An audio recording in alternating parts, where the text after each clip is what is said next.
Je suis allé à l'hôpital pour m'occuper de mon mari qui avait un os cassé. Pendant qu'il dormait, l'infirmière en chef glissa un papier dans ma main. Ne reviens pas, vérifie la caméra. Avant de commencer, laisse un like et abonne-toi à la chaîne. Cela permet à des histoires comme celle-ci d'exister. Maintenant, attention. Ce qui suit change tout. J'étais à l'hôpital pour m'occuper de mon mari après qu'il se soit cassé les jambes. Pendant qu'il dormait, l'infirmière en chef m'a secrètement glissé un morceau de papier plié dans la main. Ne venez plus. Vérifiez la caméra de sécurité de la nuit dernière. 3 heures du matin. L'hôpital Mercy General, au cœur de Chicago, était d'un calme troublant. Le grand bâtiment blanc ressemblait à une bête géante, profondément endormie. Seules les faibles lumières vertes du couloir et la lueur froide et vacillante du panneau de sortie projetaient une lumière glaçante sur les murs. L'odeur des bandages antiseptiques et des vieux draps se mêlait à l'odeur persistante de la maladie. C'était l'odeur d'un hôpital, une odeur qui, si on la respirait trop longtemps, vous rendait la tête lourde et vous serrait la poitrine. J'étais assise, recroquevillée sur une chaise pliante à côté du lit d'hôpital. Mon dos était à moitié appuyé contre le mur, à moitié suspendu dans le vide. Ma colonne vertébrale me faisait mal comme si quelqu'un la tordait à la main, une douleur sourde qui me faisait trembler. Mais je n'osais pas trop bouger. Le moindre grincement de la chaise ferait froncer les sourcils et grogner l'homme sur le lit. Cet homme était mon mari, Michael. Il gisait parfaitement immobile, les 2 jambes enveloppées dans d'épais plâtres blancs et suspendues dans un cadre de traction, un enchevêtrement de cordes et de poulies. Il ressemblait à un spécimen que le destin avait exposé. Michael laissa échapper un léger gémissement, sa voix brisée. Des perles de sueur perlaient sur son front et ses sourcils étaient froncés en une seule ligne sombre.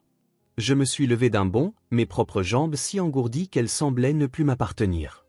J'ai versé un verre d'eau tiède, y ai mis une paille et l'ai porté à ses lèvres en murmurant « Mike, bois un peu d'eau. Ça t'aidera pour ta gorge sèche.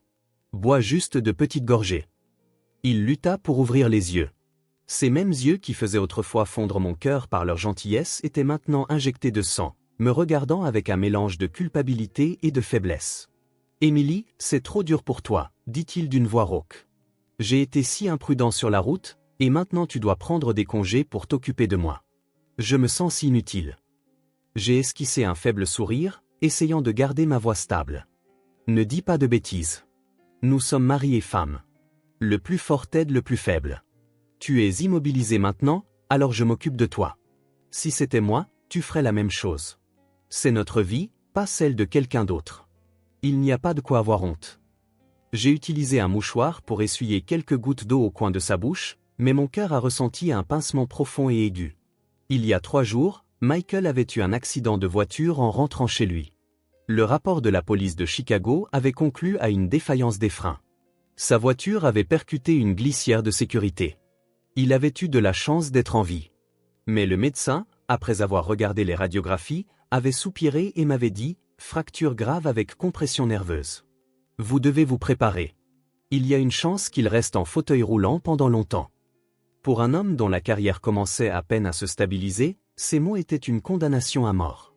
Et pour moi, Émilie, une expert comptable judiciaire de 30 ans, c'était comme si quelqu'un venait de démolir la maison que j'avais mis près de 10 ans à construire, brique par brique. Nos carrières, notre maison, nos projets d'avoir des enfants, tous les rêves que nous avions esquissés ensemble avaient été mis en pause pour une durée indéterminée en une seule nuit. Pendant 3 jours, j'avais à peine dormi. La journée, j'étais assise sur cette chaise près de son lit, surveillant sa perfusion et ses médicaments tout en jonglant avec les emails et les rapports de mon cabinet sur mon ordinateur portable. La nuit, je me réveillais toutes les 2 heures pour l'aider à changer de position, lui faire une toilette à l'éponge et changer son bassin, en veillant à ce que les plâtres restent secs. Chaque nerf de mon corps était tendu comme la corde d'un violon, prêt à se rompre au moindre contact. « Où est Chloé ?» demanda Michael après quelques gorgées, ses yeux balayant la pièce. Il essayait de paraître décontracté, mais son regard a rapidement fait le tour de la pièce avant de se poser sur la chaise vide de l'autre côté du lit. « Elle est rentrée à la maison pour te préparer un bouillon d'os. Elle a dit qu'elle l'apporterait demain pour t'aider à reprendre des forces. J'ai dû pratiquement la forcer à rentrer se reposer, ai-je répondu en ajustant le débit de sa perfusion. Chloé était la jeune cousine de Michael. Elle venait de terminer ses études et avait quitté sa petite ville pour s'installer en ville et trouver du travail, logeant chez nous en attendant de trouver son propre appartement. Elle était charmante et vive d'esprit. Ces 3 derniers jours, elle avait été une véritable bouée de sauvetage, faisant les courses, s'occupant des papiers et achetant les repas. Sans son aide, je me serais probablement effondré. En y pensant, je lui étais sincèrement reconnaissante. Ne la laisse pas trop travailler. Et toi aussi, tu dois te reposer. Tu as l'air plus pâle que le patient, soupira Michael en fermant les yeux, sa voix empreinte de pitié. J'allais le taquiner pour détendre l'atmosphère quand la porte grinça. Le bruit doux des roues roulant sur le carrelage suivit. La femme qui entra était l'infirmière en chef, Sarah. Elle avait la quarantaine, n'était pas belle, avec un visage toujours impassible, le genre de personne qui avait vu tant de vie et de mort que plus rien ne la surprenait. Elle parlait peu et travaillait efficacement, gardant normalement une distance professionnelle avec les familles des patients. Mais pour une raison quelconque, ces derniers jours, elle me jetait toujours un regard supplémentaire en passant. Ce n'était pas un regard d'agacement, mais plutôt comme si elle réfléchissait à quelque chose avant de se raviser. « Lisette. C'est l'heure de vos médicaments », dit Sarah en poussant son chariot vers le lit de Michael, sa voix basse pour ne pas déranger l'autre patient dans la chambre. Je me suis rapidement levé et écarté. « Merci, Sarah. Vous travaillez si dur. » Elle n'a pas répondu. Elle a mis ses gants et a soulevé doucement la couverture pour vérifier ses plâtres et la sonde urinaire. Ses gestes étaient précis, mais ses yeux étaient aussi vifs qu'un scalpel, passant du visage de Michael à ses jambes avant de se fixer sur la poche de perfusion. « Madame, pourriez-vous aller au poste des infirmières et me prendre 2 autres poches de sérum physiologique? Celle-ci est presque vide et je n'en ai plus de simple sur mon chariot. » Elle s'est tournée vers moi de manière inattendue, son ton ne laissant aucune place à la discussion. J'étais un peu surprise. Ce genre de tâche était habituellement géré par les aides-soignantes, mais son expression sérieuse m'a empêché de poser des questions. J'ai hoché la tête et me suis tourné pour sortir. Au moment où je suis passé à côté d'elle, j'ai senti quelque chose de petit et de froid pressé dans ma main. Un petit morceau de papier plié a été glissé dans ma paume avec une vitesse incroyable. La sensation de froid vif m'a surprise comme une piqûre d'aiguille. J'ai failli crier, mais quand j'ai levé les yeux, Sarah me tournait le dos, faisant semblant d'ajuster l'oreiller de Michael. Avec son autre main cachée derrière son dos, elle a fait un geste rapide, portant son index à ses lèvres en un signe clair de silence. Mon cœur s'est serré. L'instinct de quelqu'un qui passe ses journées à travailler avec des chiffres et à repérer les irrégularités m'a immédiatement dit que quelque chose n'allait pas. Je ne me suis pas retourné ni arrêté. Ma main s'est refermée sur le morceau de papier alors que je marchais droit dans le couloir. Le couloir était désert. Le seul son était le faible bourdonnement du climatiseur. J'ai marché jusqu'au coin qui menait à la petite kitchenette. Un angle mort que les infirmières appelaient en plaisantant la zone sans caméra. La lumière y était d'un jaune pâle, juste assez vive pour voir le visage de quelqu'un. Je me suis adossé au mur, prenant une profonde inspiration pour calmer mes mains tremblantes. Le papier était froissé et humide de ma sueur. Je l'ai lentement déplié, espérant encore que ce ne soit qu'une ordonnance ou une instruction mineure, mais les mots griffonnés qui sont apparus sous la faible lumière m'ont glacé le sang. Ne venez plus. Vérifiez la caméra de sécurité de la nuit dernière. Il fait semblant de dormir. Juste ces quelques mots, écrits à la hâte avec de l'encre qui avait bavé. Mais pour moi, c'était comme si on venait de me verser un seau d'eau glacée sur la tête. Mon cuir chevelu picotait et mes paumes sont devenues froides. Les mots, fait semblant de dormir, dansaient devant mes yeux. Ne plus venir. Qui faisait semblant de dormir? Michael. Vérifiez la caméra de la nuit dernière. Que s'était-il passé la nuit dernière? Imaginez-vous dans cette situation. Votre mari, l'homme que vous aimez, a eu un accident et pourrait être handicapé, et vous avez tout laissé tomber pour vous occuper de lui. Puis, au milieu de la nuit, une femme aussi stoïque que Sarah vous tend secrètement un mot comme celui-là. Quiconque dirait qu'il n'aurait pas été terrifié doit être fait de pierre. Ma tête tournait. Les 3 derniers jours ont défilé devant mes yeux comme une cassette en avance rapide.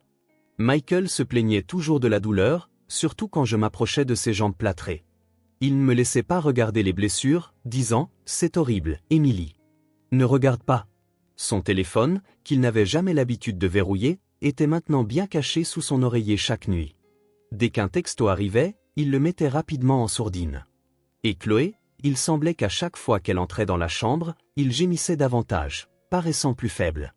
Mais quand nous n'étions que tous les deux, j'avais parfois l'impression qu'il souffrait moins, bien qu'il essaie de le cacher en fermant les yeux et en retenant sa respiration. J'avais ignoré ces détails auparavant, me disant que j'étais simplement paranoïaque.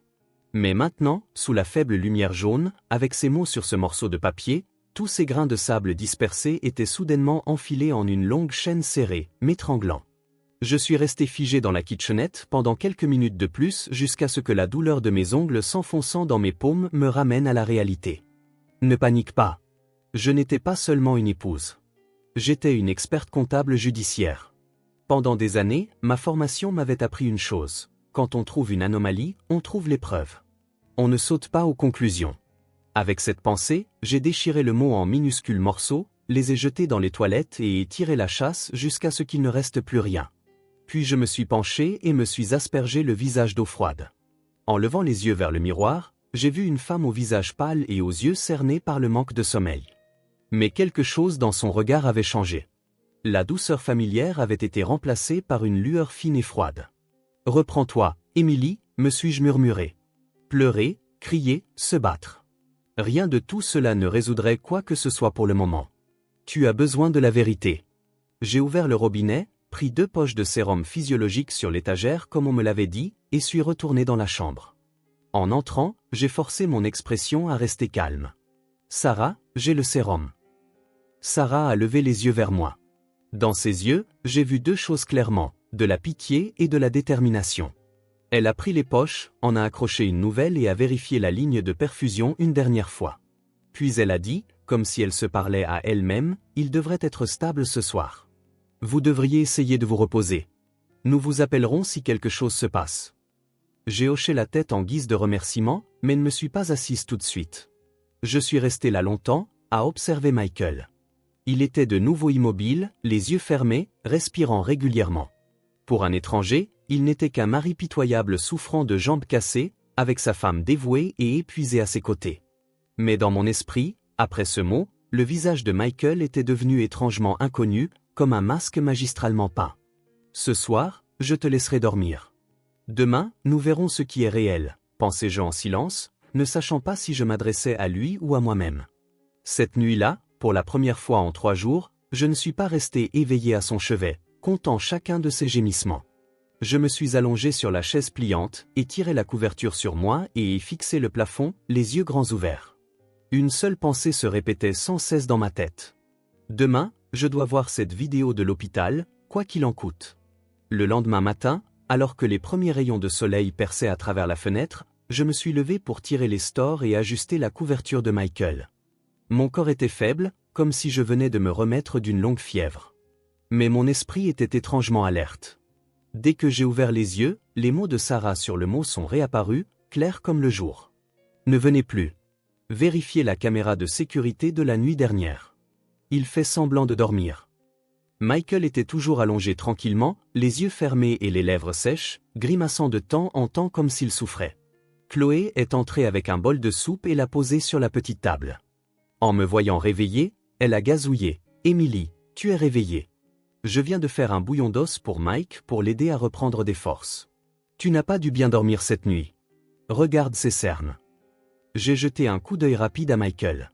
Ses yeux étaient toujours fermés, mais ses épaules tremblaient légèrement, comme s'il essayait de réprimer un gémissement. Pour un observateur extérieur, cela ressemblait à une famille unie pour surmonter une tragédie. Si cela avait été hier, j'aurais souri et remercié Chloé, le cœur réchauffé par ma belle-sœur attentionnée. Mais ce matin, tout ce que je voyais était déformé, comme si je regardais dans un miroir brisé où chaque reflet se brisait en morceaux tranchants et déchiquetés. J'ai lissé mes cheveux en arrière, en gardant ma voix égale. « Merci, Chloé. Je dois passer au bureau un instant. Ils ont besoin que je signe des documents urgents. Peux-tu rester ici et garder un œil sur Mike pour moi? Appelle-moi si quelque chose se passe. » En entendant cela, Michael ouvrit lentement les yeux et me regarda avec inquiétude. « Émilie, tu en as pour longtemps? Je suis anxieux d'être ici seul. Tu t'es occupée de tous ces derniers jours, me laissant avec une enfant. Qu'est-ce que tu racontes? Chloé nous a énormément aidés. Nous ne l'avons même pas encore remercié comme il se doit. » Je me suis retourné et j'ai souri à Chloé, puis j'ai tapoté la main de Michael pour le rassurer. « Je n'en aurai que pour quelques heures. Reste tranquille. Si tu as besoin de quoi que ce soit, appelle une infirmière. » Après avoir parlé, je me suis penché pour ajuster les cordes de traction et les bandages sur son dos. Mes mouvements étaient aussi prudents que toujours, mais à l'intérieur, il y avait un vide froid et glacial. Auparavant, chaque fois que je touchais Michael, je pensais, c'est mon mari, l'homme que j'ai choisi pour passer ma vie avec. Mais maintenant, une question différente tournait sans cesse dans ma tête. Joue-t-il vraiment la comédie? J'ai rapidement pris mon manteau, mon sac à main et mon ordinateur portable. Chloé m'a pris le sac, sans oublier d'ajouter, conduis prudemment, Émilie. Reviens pour le déjeuner. On pourra commander à emporter. Ne mange pas trop dehors.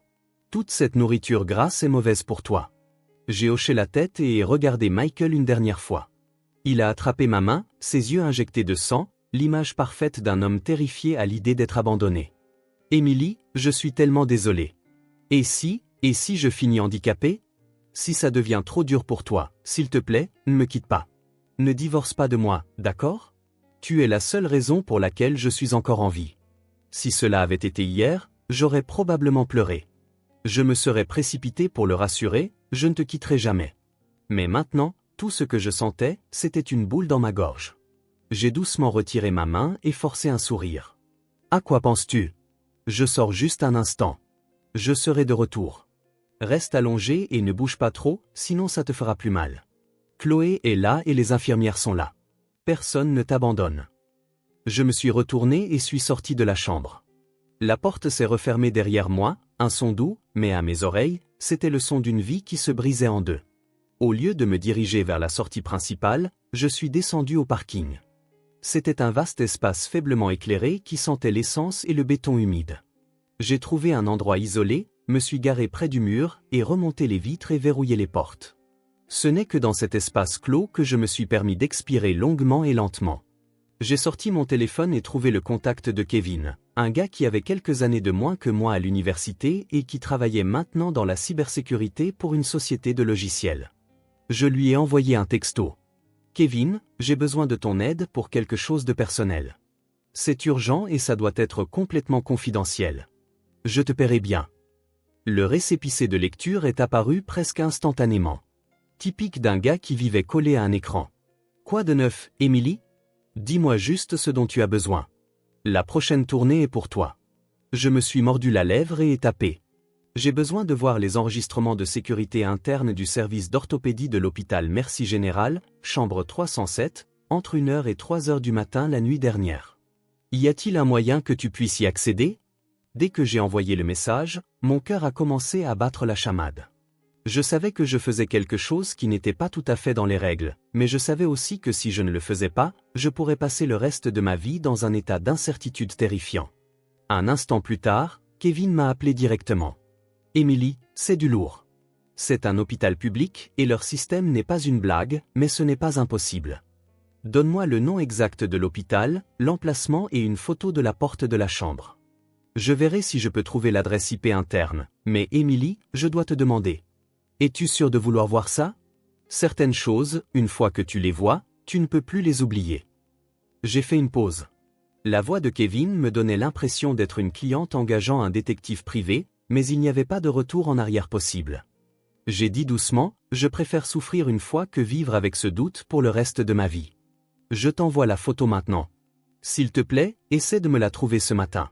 L'après-midi, ce sera trop tard. Reste près de l'hôpital, quelque part avec un signal Wi-Fi décent. Je te tiendrai au courant. Si j'obtiens un lien, je te l'enverrai pour que tu puisses le regarder en direct. Ne télécharge rien. Ça pourrait être tracé. J'ai raccroché, ma main tremblant légèrement alors que j'ouvrais ma galerie de photos et trouvais la photo du panneau de la chambre 307 du service d'orthopédie que j'avais prise en douce en descendant au garage. Après l'avoir envoyé, j'ai allumé mon ordinateur portable, l'ai connecté au point d'accès de mon téléphone et me suis assise recroquevillée sur le siège du conducteur, écoutant le bourdonnement de la climatisation de la voiture. Le temps passait lentement. Chaque minute semblait durer 1 heure. Pendant que j'attendais, mon esprit a automatiquement commencé à rejouer de vieux souvenirs. Je me souvenais de nos débuts. Michael était si attentionné. Il faisait toute la route d'Evanston à Wicker Park en moto juste pour m'apporter un bol de soupe maison parce qu'il avait entendu dire que j'étais coincé à travailler tard sur un chantier de construction. À l'époque, je croyais qu'il y avait encore beaucoup d'hommes sincères dans le monde. Après notre mariage, il a lancé une petite entreprise de fourniture de construction. Il se vantait auprès de ses amis, ma femme est experte comptable judiciaire. Elle est coriace. Si je fais quelque chose de travers, elle le sentira immédiatement. Il riait, m'ébouriffait les cheveux et disait « Ne t'inquiète pas. Tu gères les finances.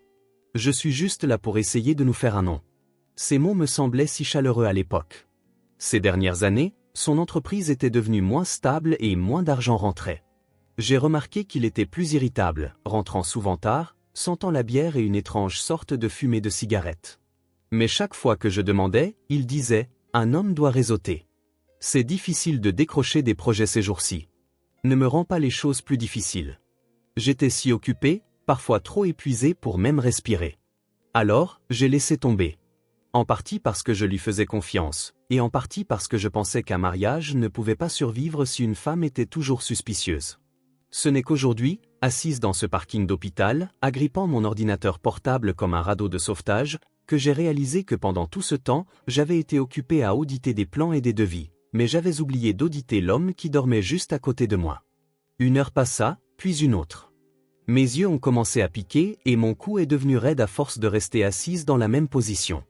Juste au moment où je pensais que Kevin avait abandonné, mon téléphone a vibré à plusieurs reprises.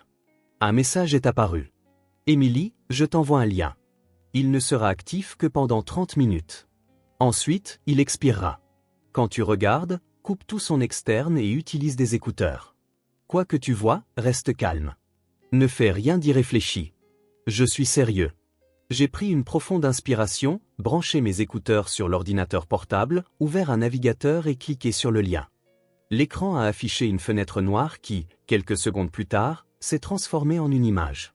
C'était une vue de dessus, depuis une caméra montée au plafond, en noir et blanc, mais assez clair. L'angle couvrait la majeure partie de la chambre, le lit de Michael, la chaise pliante sur laquelle je m'asseyais toujours, la porte, la petite table. L'horodatage dans le coin indiquait chambre 3007 1h58 du matin. J'ai fait glisser la chronologie jusqu'à environ 2h du matin. L'heure à laquelle je me souvenais avoir finalement cédé aux supplications de Michael de rentrer à la maison, de prendre une douche et de revenir tôt le matin. L'image était claire.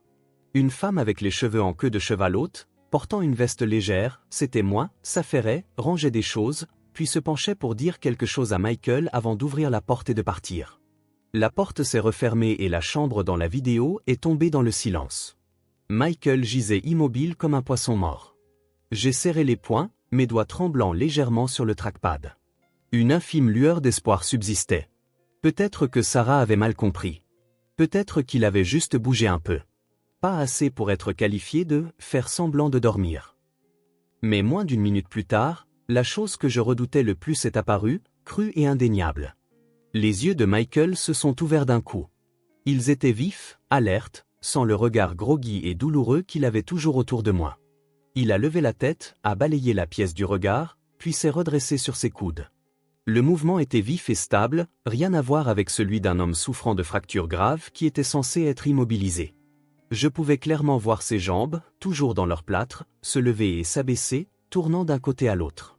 Il s'est même étiré pour attraper le téléphone qu'il cachait toujours sous son oreiller, tapotant dessus avec une aisance si décontractée qu'il était difficile de le croire. Un bruit sourd a résonné dans la voiture. C'était le son du stylo qui tombait de ma main sur le sol. Je me suis mordu les lèvres si fort que j'ai senti le goût du sang, mais je n'ai pas quitté l'écran des yeux. Quelques minutes plus tard, la porte de la vidéo s'est ouverte et Chloé est entrée, portant un grand sac, probablement de la nourriture. La caméra ne captait pas les odeurs, mais je pouvais presque imaginer l'odeur de poulet frit et de bière chaude s'échappant de l'écran. Dès qu'elle est entrée, Chloé a souri. « Je t'ai apporté du bon. Émilie est partie ?» Michael, ne gémissant plus, a ri, sa voix claire. « Ouais, elle vient de partir. » Mon Dieu, j'avais la dalle. Ça fait 3 jours de soupe et de demi-bol de n'importe quel truc fade qu'Émilie apportait. « Donne-moi ça. » Il a attrapé le sac et à l'intérieur se trouvait une boîte de poulet frit et quelques canettes de bière. Ses mains bougeaient avec agilité, déchirant un morceau de poulet et le mordant avec avidité, un contraste frappant avec l'homme qui prétendait à peine pouvoir avaler quand j'étais là. Chloé s'est assise sur le bord du lit, se penchant pour tapoter sa jambe à travers le plâtre, en rigolant. « Mange lentement, tu vas t'étouffer. J'étais si inquiète pour toi, mais tu dois continuer à jouer le rôle du patient qui souffre. Si Émilie se méfie, tout est fichu. » Michael, toujours en train de mâcher, lui a tapoté le dos puis lui a donné une légère claque sur les fesses, apparemment inconscient de la caméra. « Tu es une excellente actrice, Chloé. Sans ton aide, elle n'aurait jamais marché. On dirait qu'elle s'adoucit. Encore quelques jours et elle acceptera de vendre la maison de Lincoln Park. Une fois qu'elle sera vendue, on remboursera les dettes et il nous restera encore plus d'1 million. Assez pour recommencer ailleurs. » Les mots « la maison de Lincoln Park » ont explosé dans ma tête.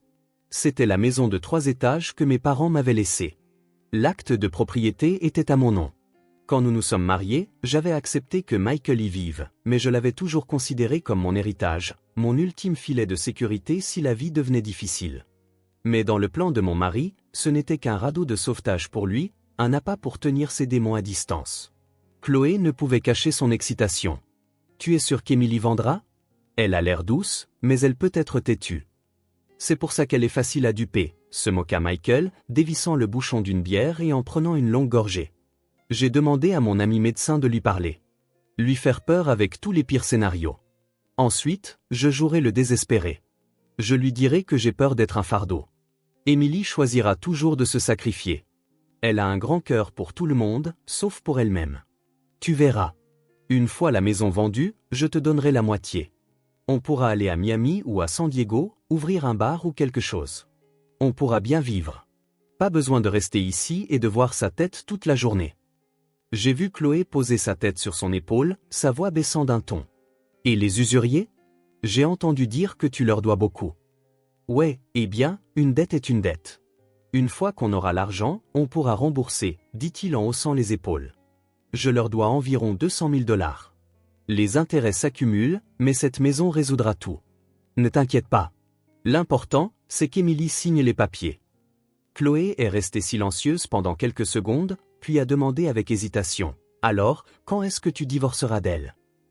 J'ai vu Michael froncer les sourcils, légèrement agacé par la question, mais il a rapidement forcé un sourire rassurant. Après que tout soit réglé. Si je divorce d'elle maintenant, elle se méfiera et ça gâchera tout. Ne t'inquiète pas, c'est fini entre nous. Je veux dire, quelle femme pourrait supporter un mari handicapé et criblé de dettes ? Elle me quittera de toute façon. Alors je serai celui qui a été abandonné, la victime. J'aurai l'argent, et je t'aurai toi. Malin, non ? Je ne pouvais plus écouter. Mes écouteurs étaient toujours sur mes oreilles, mais mes lèvres étaient salées à force de les mordre. J'ai retiré les écouteurs, et le son de ma propre respiration a rempli la voiture silencieuse comme si elle appartenait à quelqu'un d'autre. Dehors, dans le parking, quelques personnes en blouse blanche passaient en silence, leurs chaussures à semelles souples ne faisant presque aucun bruit. Personne ne savait qu'à l'intérieur d'une petite voiture, juste sous l'hôpital, une femme venait d'assister à la trahison totale de son mari. Je n'ai pas pleuré. Mes yeux étaient étrangement secs, comme si mes larmes avaient trop peur de cette vérité pour se montrer. La première chose que j'ai ressentie n'était pas le chagrin, mais l'humiliation. Humilié d'avoir été autant sous-estimé. Humilié de m'être targué d'être perspicace, capable de justifier chaque dollar d'un projet de plusieurs millions, pour finalement laisser l'homme avec qui je partageais mon lit faire de moi une proie si facile. J'ai pensé à la maison de Lincoln Park. Aux après-midi où mon père s'asseyait sur les marches du perron dans son vieux t-shirt, sirotant du thé glacé, me regardant rentrer de l'école, ses yeux toujours souriants. J'ai pensé à ma mère, comment chaque Thanksgiving elle préparait un énorme rôti, me disant de toujours chérir la maison. Si jamais il nous arrive quelque chose, disait-elle, cette maison est ton ancre. Ce sont tes racines. Ces racines, aux yeux de Michael, n'étaient qu'une garantie pour des usuriers. J'ai soudain éclaté de rire. Un son sec et creux qui a résonné dans la voiture comme la voix d'un étranger. Quiconque passant par là aurait pensé que je faisais une dépression nerveuse, mais ce rire a été comme d'appuyer sur un interrupteur. En un instant, mon esprit est passé de la panique à une clarté glaciale. J'ai ouvert mon téléphone et envoyé un texto à Kevin. Sauvegarde-moi ce clip. Du moment où j'ai quitté la chambre jusqu'à ce que Chloé entre et qu'il parle. Obtiens autant de leur conversation que possible. Je vais en sauvegarder une copie moi-même. Merci. Je te dois une fière chandelle. Kevin a répondu immédiatement. Je l'ai déjà téléchargé, découpé, et je te l'envoie via un canal sécurisé. Garde-le en sécurité. Ne laisse personne y toucher. As-tu besoin que j'appelle quelqu'un ? Le simple fait d'entendre cela a fait bouillir mon sang. J'ai fixé les mots, mes lèvres pressées en une ligne fine. Non, ça va. C'est mon problème. Je vais m'en occuper. S'il te plaît, ne le dis à personne. Fais comme si cela n'était jamais arrivé. Après avoir envoyé le texto, je me suis redressé et me suis regardé dans le rétroviseur. Il reflétait une femme aux cheveux en désordre et aux yeux cernés, mais son regard n'était plus tremblant.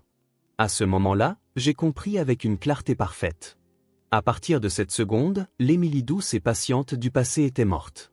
Ce qui restait, c'était Émilie, l'expert comptable, la femme des chiffres, des bilans, des audits froids et durs. La seule différence était que cette fois, le projet que je devais auditer n'était pas un bâtiment, mais un mariage. Je suis resté assise dans la voiture pendant un long moment après avoir éteint la vidéo. Non pas parce que j'avais encore peur, mais parce que j'organisais méthodiquement tout dans ma tête. Les images que je venais de voir ne me terrifiaient plus.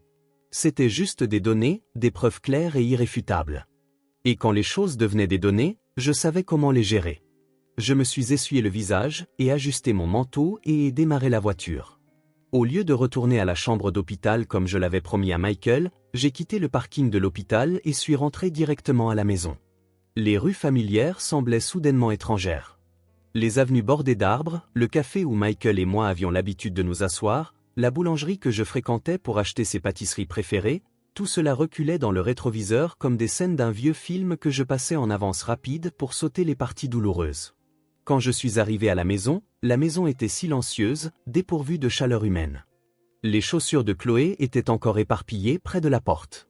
La veste de Michael était accrochée au porte-manteau et l'odeur de son eau de Cologne flottait dans l'air. Je suis resté au milieu du salon un instant avant de verrouiller lentement la porte. Le doux clic du verrou a résonné dans mon cœur comme une frontière qui se fermait. La première chose que j'ai faite a été d'ouvrir le coffre-fort dans notre chambre. À l'intérieur se trouvait l'acte de propriété de la maison de Lincoln Park, mes obligations d'épargne personnelle et quelques documents importants que mes parents m'avaient laissés. J'ai tout sorti et mis dans un grand sac. Puis j'ai ouvert mon ordinateur portable et me suis connecté à mon compte bancaire personnel. Le mot de passe était celui que Michael connaissait. J'ai tout changé. Les mots de passe de mes comptes bancaires, de mon email, de mes portefeuilles d'investissement, un par un, lentement, méthodiquement, avec une froideur qui m'a surprise moi-même. Pendant que je faisais cela, mon téléphone a sonné. Le nom de Michael s'est affiché à l'écran. Je l'ai regardé pendant quelques secondes avant de répondre, forçant ma voix à paraître douce. Je viens de rentrer à la maison pour prendre d'autres affaires pour toi. Je reviens bientôt. Émilie, tu es partie si longtemps. J'étais inquiet, la voix de Michael est parvenue, faible et pathétique, comme toujours. Chloé a dit que tu n'étais pas encore revenue. J'ai eu un petit rire. La maison était en désordre, alors je suis en train de ranger un peu. Reste tranquille et ne bouge pas. Supporte la douleur un peu plus longtemps. Je reviens bientôt. D'accord, essaie de revenir tôt. Je me sens si seul ici sans toi, soupira-t-il. Après avoir raccroché, je me suis permis un petit sourire amer. Sans cette vidéo, je serais probablement en train de me dépêcher de revenir, inquiète de sa douleur, craignant que Chloé ne soit maladroite. Mais maintenant, chaque mot qu'il prononçait sonnait comme une réplique d'un script. J'ai pris un autre téléphone et appelé Kevin. Kevin, j'ai besoin que tu fasses une autre chose pour moi. Trouve tout ce que tu peux sur les dettes de Michael, le jeu, les prêts de l'année écoulée, toutes les entreprises ou individus, tous les comptes à son nom. Vois ce que tu peux trouver. Kevin est resté silencieux pendant 2 secondes, puis a dit « D'accord, mais cela nécessitera de fouiller dans plusieurs sources. Je soupçonne qu'il est mêlé à de sérieuses affaires d'usure. Quelques adresses IP étranges ont posé des questions sur quelqu'un portant son nom il y a quelque temps. Je vais y travailler rapidement pour toi. » J'ai raccroché et me suis affalé sur une chaise, le dos contre le mur. L'épuisement m'a finalement frappé. Mais au lieu de me sentir faible, j'ai senti une petite flamme chaude brûler en moi. Ce n'était pas un feu déchaîné, mais une chaleur lente et constante qui durerait très longtemps. Cet après-midi-là, je suis retourné à l'hôpital. En entrant dans la chambre, j'ai vu Michael les yeux fermés, le visage contorsionné comme s'il venait d'avoir un spasme de douleur. Chloé, debout à côté de lui, m'a salué. « Tu es de retour. Je viens de donner à Mike ses analgésiques, alors il se sent un peu mieux maintenant. » « D'accord, laisse-moi voir comment il va, » ai-je dit, m'approchant et posant ma main sur son front. Il était chaud, mais pas de fièvre. Michael a ouvert les yeux et m'a serré la main fermement. « Tu es de retour, Émilie. J'ai tellement mal. Je ne sais pas combien de temps je pourrai encore supporter ça. » J'ai regardé ce visage, pour la première fois de ma vie, je n'ai ressenti aucune sympathie. Je l'ai trouvé presque comique. Essaie de tenir bon. Cet après-midi, je dois rencontrer un avocat au sujet de ton assurance accident. Ils ont besoin de quelques papiers supplémentaires, ai-je dit aussi nonchalamment que possible. Michael a tressailli légèrement, mais l'a rapidement dissimulé. Un avocat? Pourquoi est-ce que ça doit être si compliqué? C'est une grande compagnie d'assurance. Il y a beaucoup de paperasse, ai-je répondu sèchement. Chloé, debout à proximité, a tressailli en entendant le mot « assurance ». Je l'ai remarqué clairement, même si elle a essayé de le cacher avec un sourire. Juste à ce moment-là, David, le frère cadet de Michael, est entré. David avait 3 ans de moins que Michael, un chauffeur-livreur de métier, un homme calme et honnête. En voyant son frère immobilisé, David était clairement bouleversé, portant un grand sac de fruits. « Emily, comment va Mike? Maman m'a dit qu'il souffrait beaucoup. Il est un peu plus stable maintenant. Le médecin a dit que nous devons encore le surveiller, ai-je répondu. David a regardé Michael, ses yeux devenant rouges. Tiens bon, frangin. On est tous inquiets pour toi. Michael a hoché la tête, la voix étranglée par l'émotion. Je sais. En les regardant, j'ai soudain eu pitié de David. Il n'avait aucune idée qu'il sympathisait avec un homme qui jouait la comédie, une pièce mise en scène par cupidité. Pendant un instant, mon cœur s'est adouci, mais ensuite je me suis souvenu des yeux alertes de Michael dans la vidéo, de sa main frappant les fesses de Chloé, de ses mots, une fois la maison vendue, tout sera fini. Et juste comme ça, toute douceur en moi s'est rétractée comme un escargot dans sa coquille. Le soir, Sarah est passée vérifier la chambre. Quand elle m'a vu, son regard s'est attardé un peu plus longtemps que d'habitude. Je savais qu'elle se demandait si j'avais vu. J'ai attendu que Michael se soit endormi à cause des médicaments et je suis sorti discrètement dans le couloir. Sarah écrivait sur un dossier. Je me suis tenu à côté d'elle et j'ai baissé la voix. Je l'ai vue. Le stylo dans sa main s'est arrêté une seconde. Elle a levé les yeux, croisant directement les miens, sa voix basse.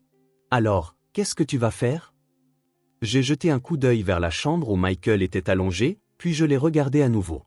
Je ne peux pas le dire pour l'instant, mais j'ai besoin que vous m'aidiez à garder ça secret, au moins pour le moment. Sarah a hoché la tête sans poser d'autres questions. Je savais qu'elle était le genre de personne qui ne disait que ce qui était nécessaire. Son silence à ce moment-là était plus précieux pour moi qu'un millier de mots de conseil. Cette nuit-là, alors que Chloé était sortie acheter le dîner, je me suis assise près du lit en faisant semblant d'être épuisée et j'ai posé ma tête sur le matelas. Michael a pensé que je dormais et a poussé un léger soupir.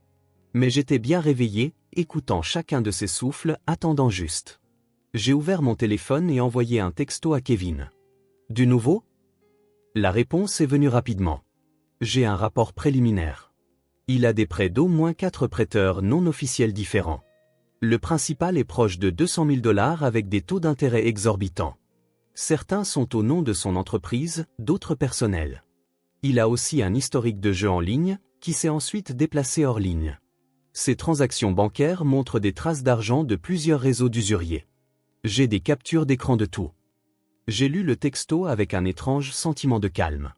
Tout s'emboîtait avec une précision terrifiante. L'accident, la fausse blessure, la maison, l'assurance, les textos secrets avec Chloé. Tout s'est assemblé pour former une image complète. J'ai répondu à Kevin avec une seule phrase. Merci. Garde ça en sécurité. J'en aurai besoin. Plus tard dans la nuit, Michael a appelé sa mère. J'ai entendu sa voix à l'autre bout du fil, pleurant et se plaignant, m'accusant de ne pas bien prendre soin de son fils, puis évoquant avec tact la vente de la maison pour lui sauver la vie. Michael gémissait, sa voix semblant sur le point de s'éteindre. J'ai parlé à Emily, maman. Je pense qu'elle y réfléchit. Ne la presse pas trop. Elle est stressée par le travail. Elle a probablement besoin de temps. J'étais assise non loin, entendant chaque mot. Mon cœur était si engourdi que cela m'a surprise. Toute une famille, du haut en bas, complotait pour me pousser à offrir volontairement la maison que mes parents m'avaient laissée. Si je n'avais pas vu cette vidéo, j'aurais probablement fondu en larmes, consumé par la culpabilité. Le lendemain matin, ma belle-mère, Hélène, est venue à l'hôpital. Elle était mince et hagarde. Dès qu'elle est entrée, elle a éclaté en sanglots. « Oh, mon fils, pourquoi ta vie est-elle si dure? Si quelque chose t'arrive, comment vais-je continuer ?» Michael lui a pris la main, sa voix faible. Je me suis tenu à l'écart, respectueusement. « Bonjour, maman. » Elle s'est tournée vers moi, ses yeux un mélange de supplication et de reproche. Emily, je sais que c'est difficile pour toi, mais en ce moment, la seule solution est de vendre la maison pour s'occuper de Michael. Ne sois pas si têtu. S'il meurt, à quoi bon s'accrocher à un bien immobilier? Je l'ai regardé longuement. Cette femme était, par titre, ma belle-mère, la personne qui avait pris ma main le jour de mon mariage et m'avait dit de la considérer comme ma propre mère. Mais maintenant, dans ses yeux, je ne voyais que la peur de perdre son fils et un vague regard calculateur sur l'argent. J'ai pris une profonde inspiration. Je comprends, maman. J'y pense, mais vendre une maison est une grande décision. Je dois examiner tous les papiers et vérifier la police d'assurance de Michael pour éviter toute complication plus tard. S'il te plaît, donne-moi juste un peu plus de temps. Hélène voulait en dire plus, mais David lui a doucement tiré le bras. Maman, laisse Emily prendre son temps. Elle a traversé beaucoup de choses ces derniers jours. Hélène a pincé les lèvres, mais n'a rien dit de plus. Mais je savais qu'à partir de ce jour, la pression ne ferait que s'intensifier. Il me pousserait à vendre la maison rapidement. Michael et Chloé joueraient leur rôle encore plus dramatiquement, et ma belle-mère serait l'atout que Michael utiliserait pour jouer sur ma compassion. Cet après-midi-là, quand tout le monde était sorti manger et que nous n'étions que Michael et moi dans la chambre, il a tiré ma main, sa voix très douce. « Emily, as-tu bien réfléchi? J'ai peur que si nous attendons trop longtemps, il soit trop tard. » Je l'ai regardé droit dans les yeux, ne fuyant pas son regard pour la première fois. « Ne t'inquiète pas. Si je vends, je vendrai, mais tout doit être clair et transparent. Je ne veux pas perdre l'argent et être ensuite accusé d'avoir abandonné mon mari. » Une lueur de soulagement a traversé les yeux de Michael. Il pensait que je cédais enfin, mais je me suis dit, « Oh, je la vendrai, mais pas de la manière que tu penses. » Après cette conversation, l'attitude de Michael envers moi a changé notablement. Il est devenu plus doux, me tenait la main plus souvent, et ses yeux étaient toujours remplis de gratitude. Il versait même une larme ou deux en parlant de sa peur de devenir un fardeau pour moi. Si cela avait été avant, j'aurais peut-être cru que c'était réel. Mais maintenant, pour chaque larme qu'il versait, l'image de lui grignotant du poulet frit, buvant de la bière et frappant les fesses de Chloé me revenait à l'esprit. Je le regardais jouer, le cœur froid comme de la glace. Ma belle-mère a commencé à venir à l'hôpital presque tous les jours. Elle a cessé ses accusations dures et est passée à une approche plus douce. Elle me tenait la main et me murmurait « Emily, je sais que tu aimes beaucoup Michael, mais notre situation familiale n'est plus ce qu'elle était. S'il te plaît, sacrifie-toi juste un peu. Une fois qu'il ira mieux et que son entreprise sera de nouveau sur pied, vous pourrez acheter une autre maison. » Je hochais simplement la tête de manière évasive pour qu'elle arrête. David, en revanche, était différent. Chaque fois qu'il venait voir son frère, il se tenait tranquillement dans un coin, observant Michael longuement, comme s'il voulait dire quelque chose, mais se retenait. Une fois, alors que je le raccompagnais, il m'a pris à part et m'a murmuré « Emily, Mike a agi bizarrement ces derniers temps. Parfois, j'entre à l'improviste et il est parfaitement immobile, mais d'autres fois, je l'entends au téléphone et sa voix est complètement normale. Emily, sois prudente. » J'ai regardé David, le cœur remué. De l'extérieur, on aurait dit que j'étais acculé, sans personne de mon côté, mais il s'est avéré que quelqu'un d'autre avait remarqué les incohérences. « Merci, David », fut tout ce que je pus dire. Ce soir-là, Chloé est revenue très tard. Quand elle est entrée dans la chambre, elle portait un parfum étrange. Michael lui a jeté un regard rapide et perçant. J'ai tout remarqué. Chloé a posé un bol de soupe sur la table et a dit doucement « Emily, j'ai un entretien d'embauche tôt demain matin. Je ne pourrai probablement pas venir aider avec Mike autant ces prochains jours. J'espère que tu comprends. » J'ai hoché la tête. « Bien sûr, tu es jeune. Tu dois penser à ton avenir. Je suis là et les infirmières sont là. » Chloé a gardé la tête baissée, évitant mes yeux. Elle a tressailli lorsque la main de Michael a subtilement serré la sienne un bref instant avant de la lâcher. Mes yeux sont devenus froids. Je savais qu'elle avait peur. Peur que je remarque. Peur que tout soit exposé. Et quand les gens ont peur, ils font des erreurs. Cette nuit-là, lorsque la chambre était calme, j'ai secrètement vérifié les messages de Kevin. Il avait compilé un dossier complet sur toutes les dettes de Michael, y compris les virements qu'il avait effectués sur des comptes liés au jeu. Il y avait même un enregistrement que Kevin avait acheté à quelqu'un du groupe d'usuriers. La voix de Michael était frénétique, promettant d'obtenir l'argent par tous les moyens nécessaires dans les 2 semaines. En l'écoutant, j'ai fermé les yeux. C'était donc ça. La date limite pour laquelle il me poussait à vendre la maison était en fait pour sauver la peau de Michael de ses créanciers. Je savais que je ne pouvais pas abattre mes cartes. Dès que Michael saurait que j'avais toute l'histoire, il pourrait faire quelque chose de désespéré. Je devais continuer à jouer le rôle de l'épouse dévouée, prête à tout sacrifier pour son mari. Le lendemain matin, J.I. dit à ma belle-mère, j'y ai beaucoup réfléchi. Si vendre la maison peut sauver Michael, je la vendrai, mais je dois travailler avec la banque et un agent immobilier pour m'assurer que tout est fait correctement afin d'obtenir un bon prix. Je ne veux pas la vendre à perte. Le visage de ma belle-mère s'est illuminé. C'est une excellente nouvelle, ma chère. Merci. Si Michael savait, il serait si heureux. Elle s'est tournée vers le lit, tenant la main de Michael et sanglotant. Mon fils, ta femme a accepté de vendre la maison. Tu dois vivre. Je ne te laisserai pas mourir. En entendant cela, Michael a semblé retrouver un nouvel élan d'énergie, les yeux remplis de larmes. Émilie, tu es ma sauveuse. Même si je meurs, je n'oublierai jamais ce que tu as fait pour moi. J'ai souri et baissé la tête. Ne dis pas ça. Je fais ça pour notre famille. Mais dans mon cœur, une voix froide résonnait. Oui, pour notre famille, mais pas la famille pour laquelle tu complotes. Cet après-midi-là, j'ai quitté l'hôpital tôt, prétextant que je devais rentrer à la maison pour trouver des documents. En chemin, je suis allé directement à un cabinet d'avocats, niché dans une ruelle calme. Monsieur Anderson était un avocat avec qui j'avais travaillé sur un litige de contrat de construction. Il avait quelques années de plus que moi, calme et discret. Après que je lui ai raconté toute l'histoire, de l'accident et des images de la caméra Odette, il est resté assis en silence pensif pendant un long moment. Légalement, a-t-il finalement dit, si nous pouvons prouver que Michael a mis en scène l'accident ou falsifié ses blessures pour une fraude à l'assurance, les conséquences seront graves. Mais pour l'instant, vous ne devriez pas encore porter plainte. Leur plan est de vous faire vendre volontairement la maison. Alors, laissez-les croire que vous le faites. Pendant ce temps, mon cabinet vous aidera à rassembler des preuves plus concrètes. J'ai hoché la tête, mes mains posées sur son bureau, tremblant légèrement.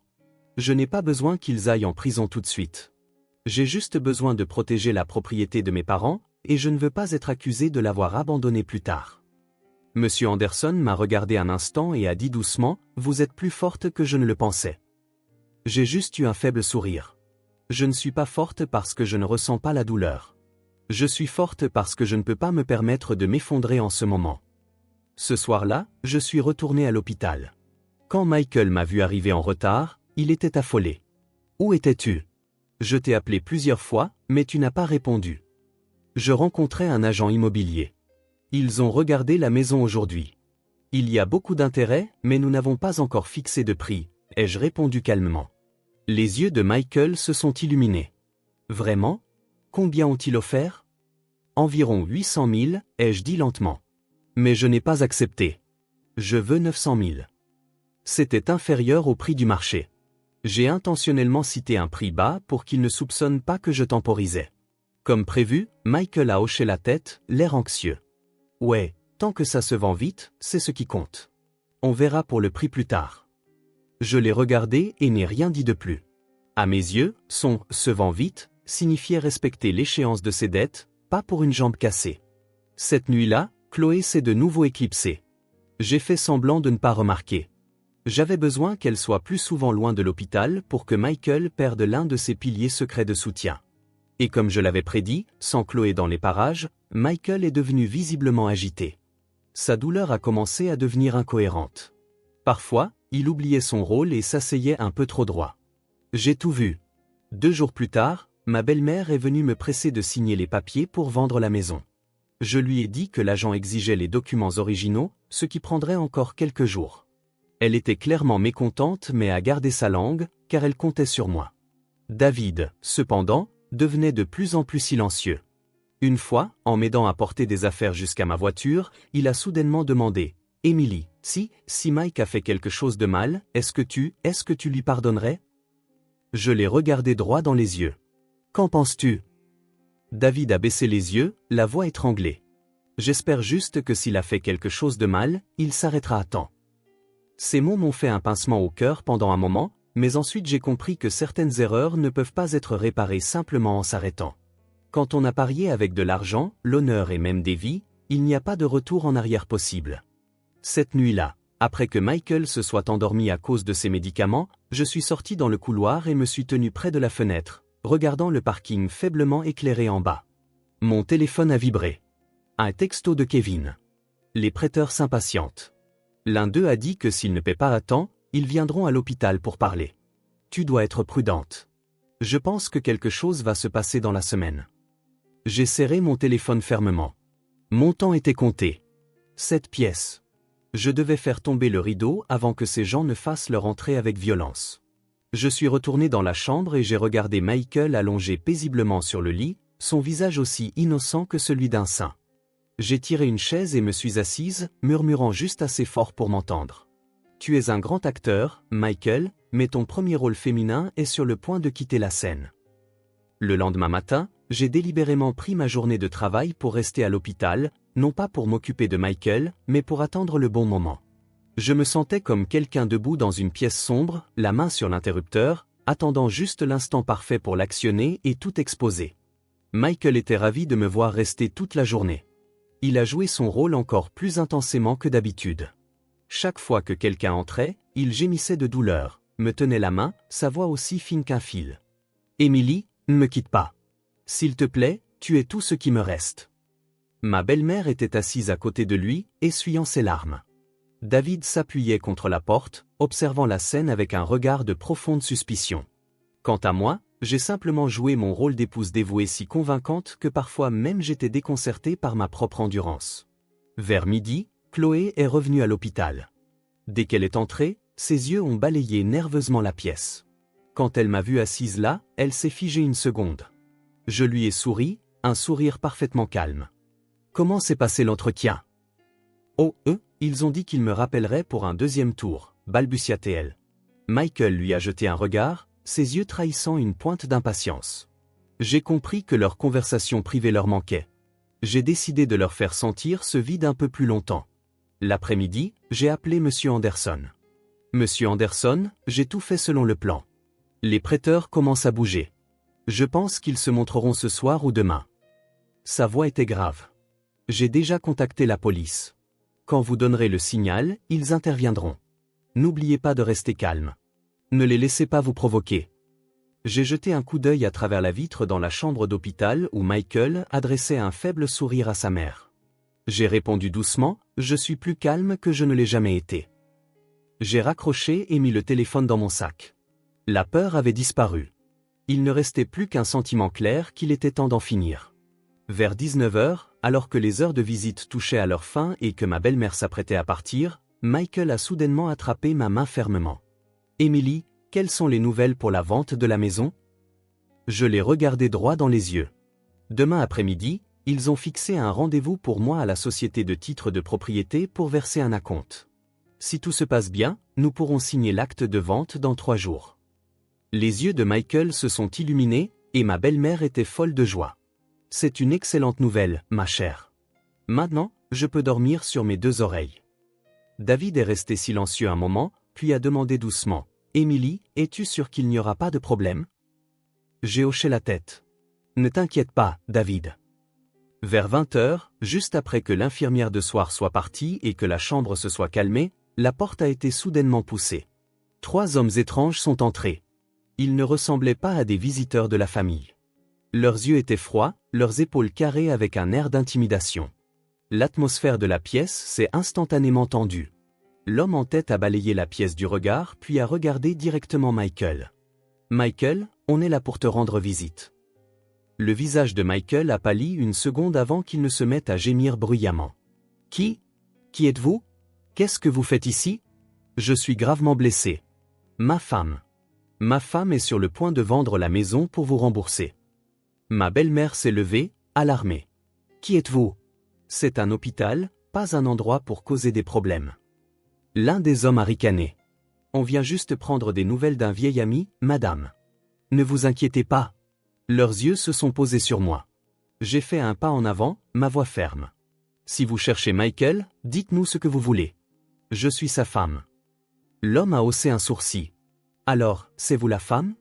Encore mieux. Votre mari nous doit près de 200 000 en principal. Les intérêts ne sont pas petits non plus. Il a promis qu'il aurait l'argent dans 2 semaines. Cette échéance est presque arrivée. On veut juste une réponse claire. Quand est-ce qu'on est payé ? » Un silence de mort est tombé sur la pièce. Ma belle-mère tremblait, se tournant pour regarder Michael. Michael, tu leur dois autant d'argent? Pourquoi ne m'as-tu rien dit? Michael a balbutié, la sueur coulant sur son visage. J'ai juste emprunté un peu pour l'entreprise. Émilie, dis-leur qu'on va bientôt avoir l'argent. Je l'ai regardé, ma voix d'une froideur glaçante. Ne t'inquiète pas, il y aura de l'argent, mais il ne viendra pas de la vente de ma maison. La pièce entière s'est figée. Les trois hommes m'ont dévisagé, leurs yeux se plissant. Qu'est-ce que ça veut dire? J'ai sorti mon téléphone, appuyé sur un bouton, et l'écran de la télévision murale de la chambre s'est allumé. Les images de la caméra de sécurité de cette nuit-là sont apparues. Chaque image était d'une clarté cristalline. Michael assis, vérifiant son téléphone, mangeant du poulet, buvant de la bière, Chloé assise près de lui. Leur conversation sur la vente de la maison, sur la dette, sur la façon de me tromper, a résonné dans la pièce silencieuse. Ma belle-mère a crié « Oh mon Dieu, qu'est-ce que c'est? Michael, qu'as-tu fait ?» David se tenait là comme pétrifié. Chloé, pâle comme un fantôme, s'est reculée contre le mur, et Michael, il ne pouvait plus gémir. Il s'est redressé en panique, ses jambes cassées frappant le lit. « Émilie, écoute-moi. Laisse-moi t'expliquer. C'est un malentendu. » Un malentendu? Ai-je ri froidement. Un malentendu sur le fait que tu simules une jambe cassée pour me faire vendre ma maison ou un malentendu sur le fait que toi et Chloé complotiez pour utiliser mon argent pour payer tes dettes de jeu. Les trois prêteurs se sont regardés. Le chef a hoché la tête et a ri doucement. Eh bien, merde. Je n'aurais jamais pensé que Michael avait ce genre de culot. Je me suis tourné vers eux. L'argent qu'il vous doit provient de ses dettes de jeu. Je n'ai rien à voir avec ça, mais j'ai déjà parlé à mon avocat et à la police. Toutes ces preuves leur ont été envoyées. Si vous causez d'autres problèmes ici, il ne sera pas le seul à être dans une mauvaise passe. L'homme m'a plissé les yeux pendant un long moment, puis a éclaté de rire. Très bien, on ne se mêlera pas de vos histoires de famille, mais Michael, tu nous dois toujours de l'argent. C'est la dernière chance qu'on te donne. Ils se sont retournés et sont partis sans un mot de plus. La chambre d'hôpital a été plongée dans un silence pesant. Ma belle-mère a gémi, frappant le torse de Michael de ses poings. « Tu m'as ruiné, mon fils. Qu'as-tu fait pour te mettre dans ce pétrin ?» David a regardé Michael, les yeux remplis d'une déception déchirante. « Tu mentirais à ta femme? Mentir à ta propre mère? Tout ça pour de l'argent ?» Chloé, tremblante, est tombée à genoux. « Émilie, j'ai eu tort. Michael m'a manipulé. Je n'aurais jamais pensé que ça irait si loin. » Michael m'a regardé, ses yeux montrant pour la première fois sa vraie nature, terrifié et désespéré. « Émilie, je t'en supplie. Ne me quitte pas. J'ai eu tort.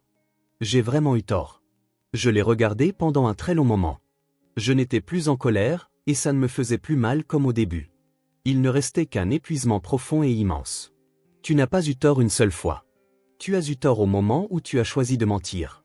Au moment où tu as mis la maison de mes parents en jeu pour ton jeu, il n'y avait plus rien à sauver entre nous. » Je me suis tourné vers ma belle-mère, ma voix lente et délibérée. « Maman, j'ai tout donné à cette famille. Mais à partir d'aujourd'hui, je ne suis plus ta belle-fille. » Hélène s'est figée, puis s'est effondrée sur une chaise. J'ai regardé David. « Je suis désolé de ne pas avoir pu préserver la bonne image de ton frère pour toi. » David était silencieux, les yeux rouges. Puis je lui ai tourné le dos et je suis parti. Derrière moi, il y avait des cris, des appels et des gémissements. Mais je ne me suis pas arrêté. La pièce de Michael était terminée, et ma vie, à partir de maintenant, je l'écrirai moi-même. J'ai quitté l'hôpital cette nuit-là. Le vent était froid et vif. Les lampadaires projetaient de longues traînées jaunes et pâles sur l'asphalte humide. Pour la première fois depuis des années, j'ai marché dans la ville sans avoir l'impression d'appartenir à un endroit. Avant, peu importe où j'allais, j'avais toujours un endroit où retourner appelé « maison ». Maintenant, cette maison était devenue une blessure. Je suis retourné à la maison que mes parents m'avaient laissée.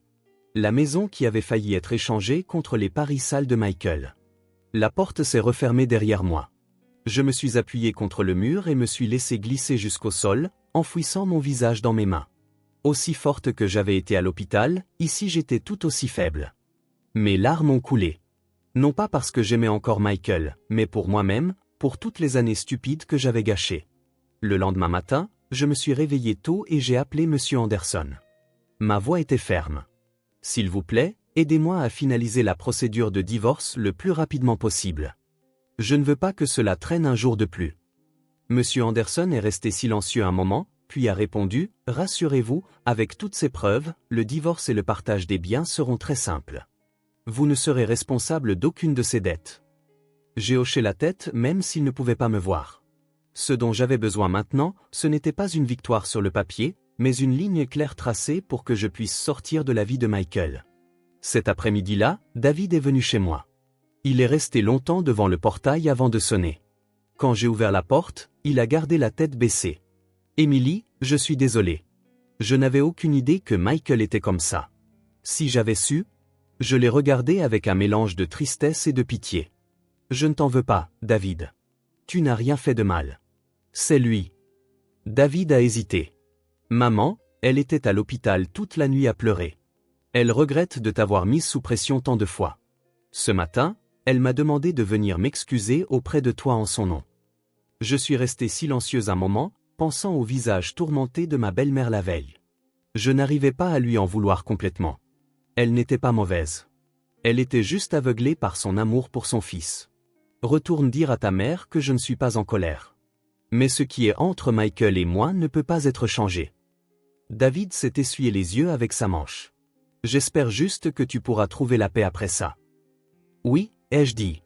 Je l'espère aussi. Après ce jour, je ne suis jamais retourné à l'hôpital. J'ai délégué toutes les affaires juridiques à mon avocat. Je ne voulais plus revoir Michael. Je ne voulais plus entendre une autre excuse de cet homme. Tout ce que j'avais besoin de comprendre, je l'avais déjà compris. Une semaine plus tard, j'ai reçu un appel d'un numéro inconnu. C'était ma belle-mère. « Emily, je suis désolé. J'ai eu tort. Je n'ai fait confiance qu'à mon fils et je t'ai fait souffrir. Maintenant, je comprends que c'est toi qui as été la plus blessée. » Sa voix tremblait, ponctuée de respirations laborieuses. Je suis restée silencieuse un long moment avant de répondre, « Maman, je ne t'en veux pas, mais je ne peux pas revenir. Je suis trop fatiguée. » À l'autre bout du fil, sa voix s'est brisée, puis il n'y a eu que le son de doux pleurs. J'ai raccroché, le cœur lourd comme une pierre. Certaines douleurs ne viennent pas de la haine, mais du fait qu'il n'y a pas de retour en arrière possible. Le jour de l'audience au tribunal, Michael a été amené. Il était beaucoup plus mince qu'avant, son visage dépouillé de son arrogance passée. Quand il m'a vu, une faible lueur d'espoir a vacillé dans ses yeux. « Emily, je sais que j'ai eu tort. S'il te plaît, dis au juge de me donner une chance. » Je ne l'ai pas regardé. J'ai regardé droit vers le juge et j'ai lu ma déclaration d'une voix calme. Chaque mot était comme une coupure nette, sectionnant le peu qui restait entre Michael et moi. Le divorce a été accordé rapidement. Nous n'étions officiellement plus mari et femme. Je n'étais responsable d'aucune de ses dettes. La maison était toujours la mienne. Le reste de la vie de Michael n'avait plus rien à voir avec moi. En sortant du palais de justice, j'ai pris une profonde inspiration. Le ciel ce jour-là était incroyablement bleu. Si bleu que je me suis surprise à sourire. Il s'est avéré que le ciel avait toujours été là. C'est juste que pendant toutes ces années, j'avais oublié de lever les yeux. Un mois plus tard, j'ai déménagé, non pas parce que j'avais peur des souvenirs, mais parce que je voulais recommencer dans un nouvel endroit. J'ai demandé une mutation dans une nouvelle succursale de mon entreprise. Le travail intense m'a empêché de ressasser le passé. Un après-midi après le travail, j'ai croisé Chloé devant un supermarché. Elle était beaucoup plus mince, son visage dépourvu de son maquillage habituel. En me voyant, elle s'est figée comme si elle avait été changée en pierre. « Emily. » J'ai hoché la tête, pas entièrement surprise. « Je suis désolée, » a-t-elle murmuré. « Je ne m'attends pas à ce que tu me pardonnes. Je voulais juste dire que j'ai vraiment eu tort. » Je l'ai regardée, le cœur libre de toute haine. Ce que j'avais traversé m'avait poussé au-delà des limites du blâme. « Tu es encore jeune. Tu as fait une erreur. Tu en as payé le prix. Considère ça comme une leçon. Ne refais pas la même erreur. » Chloé a éclaté en sanglots, hochant la tête à plusieurs reprises. Je suis parti sans me retourner. Pour moi, Chloé était devenue une partie du passé, rien de plus. Cette nuit-là, je me suis assise seule sur le balcon de mon nouvel appartement, sirotant un thé chaud et regardant le trafic se raréfier dans la rue en bas. Une légère brise soufflait et mon cœur était étonnamment calme. Il n'y avait plus de douleur déchirante, pas de ressentiment, pas d'autotourment, juste un léger vide comme le ciel après une tempête avec seulement quelques nuages fins restants. Je savais que je n'étais pas complètement guéri, mais je savais aussi que j'étais sur la bonne voie. La vie est dure, mais elle est aussi juste. Elle m'a pris à mari, mais elle m'a rendu moi-même, une personne bien plus lucide et résiliente qu'auparavant. Après la rencontre fortuite avec Chloé, je pensais que mon cœur était assez calme pour n'être troublé par aucune vague du passé.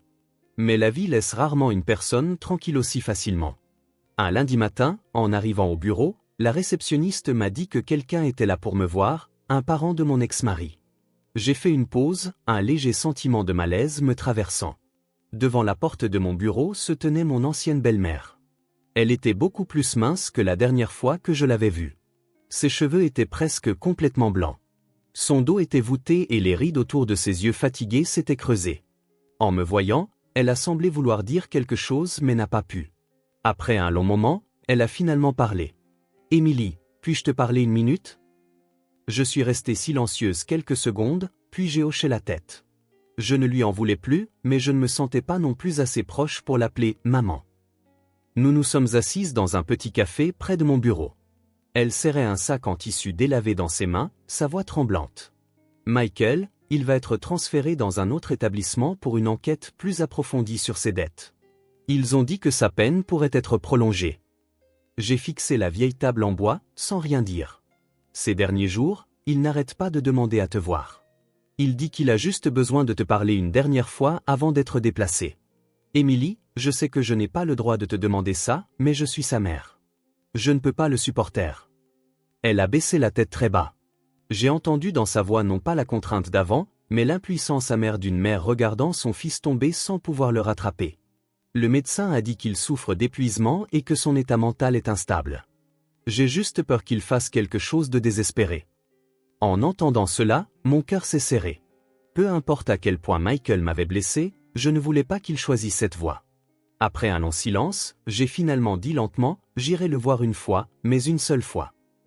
Les yeux de mon ancienne belle-mère se sont illuminés comme si elle venait d'être sauvée. Elle a joint ses mains devant sa poitrine. Merci, Émilie. Je suis vraiment reconnaissante. 2 jours plus tard, je suis allé au centre de détention. Le portail en fer s'est refermé derrière moi, un son froid et lourd. Dans la petite salle de visite exiguë, je me suis assise en face de Michael, séparé par une épaisse vitre. Il était décharné, les yeux creusés. Quand il m'a vu, il a semblé ne pas en croire ses yeux. « Émilie, tu es vraiment venue. » J'ai hoché légèrement la tête, ma voix égale. « Tu as dit que tu voulais me voir, alors je suis là. Si tu as quelque chose à dire, dis-le vite. » Michael a baissé la tête, ses épaules tremblantes. Après un moment, il a levé les yeux, rouges. Je sais que je n'ai plus rien à dire pour me défendre. Je veux juste dire une chose. Je suis désolé. Je suis désolé d'avoir ruiné ta vie. Je l'ai regardé droit dans les yeux, ne ressentant ni colère, ni amertume, juste un épuisement silencieux. Est-ce que dire désolé maintenant change quoi que ce soit? Michael a secoué la tête, une larme coulant sur sa joue. Non, ça ne change rien. Mais si je ne le dis pas, j'ai peur de ne pas pouvoir supporter les années à venir. Je suis restée silencieuse un long moment. À cet instant, j'ai réalisé que l'homme assis en face de moi n'était plus le Michael que j'avais autrefois aimé, ni l'homme trompeur de la vidéo. Il n'était qu'un homme vaincu, mis à nu devant les conséquences de ses propres actions. Émilie, si je pouvais revenir en arrière, je préférerais ne jamais t'avoir rencontré plutôt que de t'avoir rencontré et de t'avoir blessé comme ça. J'ai souri faiblement, une acceptation triste et tardive. Si nous ne nous étions jamais rencontrés, peut-être que je n'aurais pas appris ce que signifie faire confiance à la mauvaise personne ou ce que signifie se relever après avoir été brisé. Tu m'as appris une leçon très chère. Mais j'ai payé ma dette. Le reste, c'est à toi de le porter. Michael m'a dévisagé comme pour essayer de graver mon image dans sa mémoire pour cette dernière rencontre. Sa voix était rauque. « Émilie, est-ce que tu iras bien ?» « J'irai bien », ai-je répondu succinctement. Je me suis levé, j'ai posé ma main sur la vitre et j'ai dit mes derniers mots. « Finissons ici, Michael. Je ne te déteste plus, mais je ne peux pas revenir en arrière. N'insiste plus. » Il a posé sa main de son côté de la vitre, nos paumes se rencontrant à travers une distance infranchissable. Je me suis retourné et je suis parti, le cœur incroyablement léger. En sortant des portes du centre de détention, le soleil de l'après-midi était étrangement chaud sur mon visage. Je savais que je venais de clore un chapitre de ma vie pour de bon. Dans le temps qui a suivi, la vie a été calme. Ma carrière était stable. J'ai été promu à un nouveau poste. Plus de pression, mais aussi plus de récompenses. David appelait encore de temps en temps pour prendre de mes nouvelles. Il m'a dit que la santé de sa mère déclinait. Je lui ai demandé de prendre soin d'elle en mon nom, mais je n'ai pas eu le courage de revisiter ce passé moi-même. Un soir, j'ai reçu un texto d'un numéro inconnu. « Émilie, c'est Chloé. Je viens de signer un contrat de travail dans un autre état. Avant de partir, je voulais juste te dire merci de ne pas m'avoir poussé à bout. » J'ai regardé le message un long moment, puis j'ai répondu simplement « Vis une vie honnête, Chloé. » C'est suffisant. J'ai posé mon téléphone, ressentant une paix intérieure. Chacun doit suivre le chemin qu'il choisit. Je n'étais plus responsable de porter le fardeau de quelqu'un d'autre. Cette nuit-là, je me suis tenu à la fenêtre de mon appartement, regardant les lumières de la ville s'allumer. Les lumières de milliers de petites fenêtres se reflétaient sur le ciel sombre comme des étoiles artificielles. J'ai soudain réalisé que, peu importe à quel point la vie devient sombre, il y a toujours de la lumière tant qu'on est prêt à ouvrir les yeux et à la voir. J'avais autrefois vécu dans l'ombre des erreurs de quelqu'un d'autre. Mais à partir de maintenant, je vivrai dans la lumière de mes propres choix. Après avoir vu Michael au centre de détention, c'était comme si une lourde porte dans mon cœur s'était enfin fermée. Les nuits blanches se sont raréfiées et la douleur sourde dans ma poitrine s'est atténuée. J'ai commencé à m'habituer au nouveau rythme de la vie en tant que femme célibataire, libre, mais aussi solitaire. Travail le jour, maison la nuit, café occasionnel avec des collègues le week-end. La vie passait sans drame ni tragédie, mais aussi sans les illusions roses du passé. Un après-midi pluvieux, alors que je quittais le travail, David a appelé. Sa voix était étranglée par l'émotion. « Émilie, maman, elle est très faible. Le médecin dit que ce n'est qu'une question de jours. Elle n'arrête pas de te demander. Pourrais-tu venir un petit moment ?» J'ai tenu le téléphone un long moment sans répondre. La pluie tombait fort dehors. Chaque goutte frappait la vitre de la voiture avec un bruit sec. Je m'étais dit tant de fois que je n'y retournerais pas. Mais me tenant à la frontière entre la raison et l'humanité, j'étais toujours celle au cœur tendre. « Envoie-moi l'adresse. J'y serai. » Le vieil hôpital avait toujours cette odeur familière d'antiseptique. Quand je suis entré dans la chambre, mon ancienne belle-mère gisait immobile sur le lit, le visage décharné, les yeux creusés, son souffle aussi faible qu'un fil fragile. David était assis près de son lit, lui tenant la main. Il s'est levé d'un bond quand il m'a vu. « Émilie. » J'ai hoché la tête et me suis approché. Ma belle-mère a lutté pour ouvrir les yeux. Quand elle m'a vu, une faible lueur a vacillé dans son regard. « Émilie, tu es venue. » Je me suis penché et j'ai pris sa main frêle.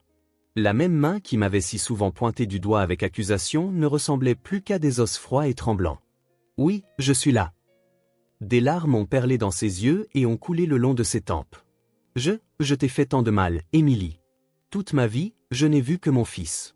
Je n'ai pas vu sa vraie nature et je t'ai laissé souffrir. » J'ai serré doucement sa main, ma voix lente. « C'est du passé. Je ne t'en veux plus. » Elle s'est mise à pleurer audiblement, sa poitrine se soulevant faiblement. « Je ne m'attends pas à ce que tu me pardonnes.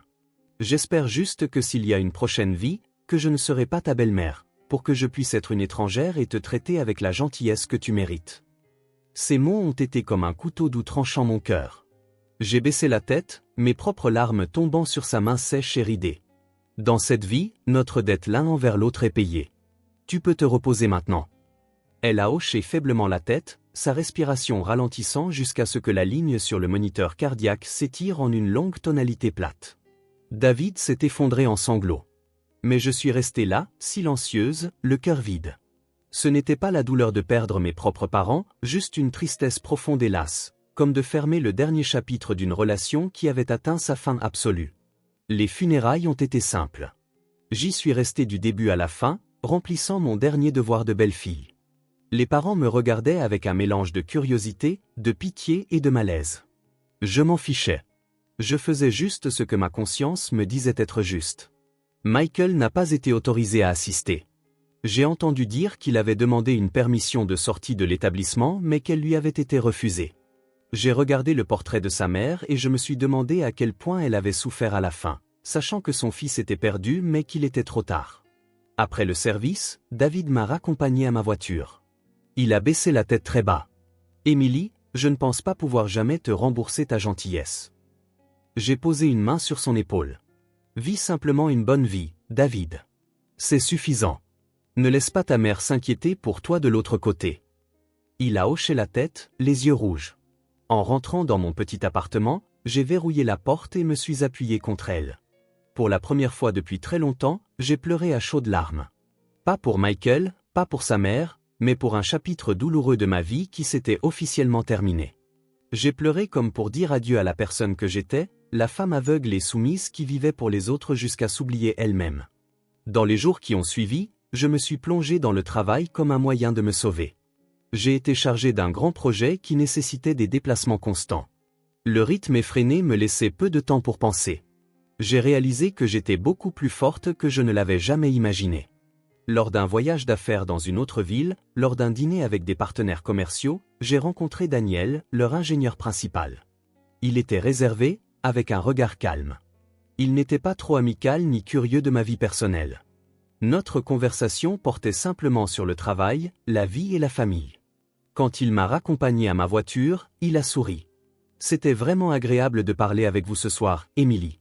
Si ça ne vous dérange pas, j'aimerais vous inviter à prendre un café la prochaine fois que vous serez en ville. » J'étais un peu surprise, mais j'ai hoché la tête. « D'accord. » Sur le chemin du retour à mon hôtel, j'ai réalisé que mon cœur n'était pas aussi hermétiquement fermé qu'avant. Je n'avais plus peur de rencontrer un nouvel homme, ni ne ressentais la pression de poursuivre ou d'éviter une relation. Je laissais simplement les choses se faire. Cette nuit-là, je me suis tenu longtemps devant le miroir. La femme qui me regardait n'avait plus ce vieux regard triste. Au lieu de cela, son regard était calme, expérimenté et sûr de lui.